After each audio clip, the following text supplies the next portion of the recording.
ইতিহাসে প্রথমবারের মতো সরাসরি ইসরায়েলে হামলা চালিয়েছে ইরান। আকাশপথে ড্রোন ও ক্ষেপণাস্ত্রের মাধ্যমে হামলা চালায় দেশটি। আর এই হামলা অনেকাংশে প্রতিহত করতে সক্ষম হয়েছে বলে দাবি ইসরায়েলের।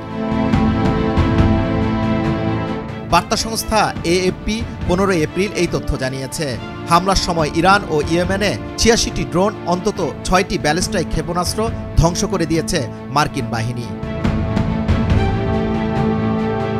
ইসরায়েল আবার ইরানে হামলা চালায় কিনা তা নিয়ে চলছে নানা আলোচনা, কিন্তু ইরানের কাছে যে ক্ষেপণাস্ত্র রয়েছে তা এখনও ইসরায়েলের উপর হামলার সময় ব্যবহার করা হয়নি। এসব অস্ত্রের ভয়ে নির্ঘুম রাত কাটাচ্ছে ইসরায়েল।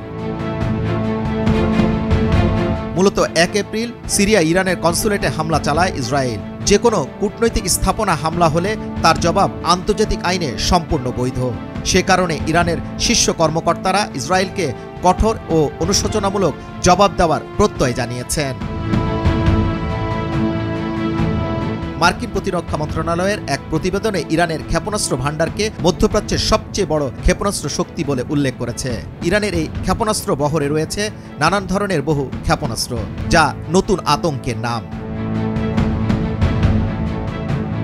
ইরানের যে 9টি ক্ষেপণাস্ত্র ইসরায়েলে আঘাত হানতে সক্ষম, এর মধ্যে প্রথমে রয়েছে খোররাম মশর 4 ক্ষেপণাস্ত্র।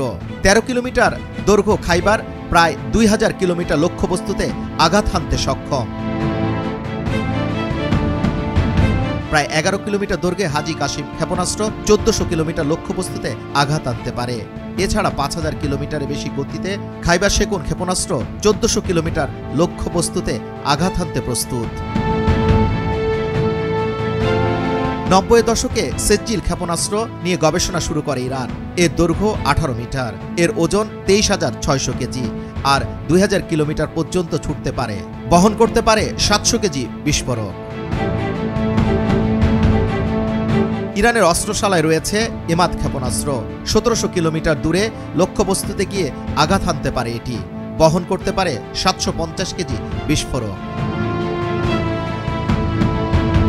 ইরানের অস্ত্র ভাণ্ডারে রয়েছে হাইপারসনিক ক্ষেপণাস্ত্র, নাম ফাতা-2।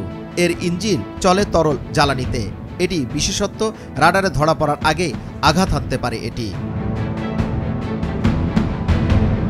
উত্তর কোরিয়ার নোডং ক্ষেপণাস্ত্রের অনুকরণে শাবাব 3 তৈরি করেছে ইরান। এছাড়া আরও যেসব ক্ষেপণাস্ত্র রয়েছে ইরানের হাতে, তা হয়তো অনেকের ধারণার বাইরে।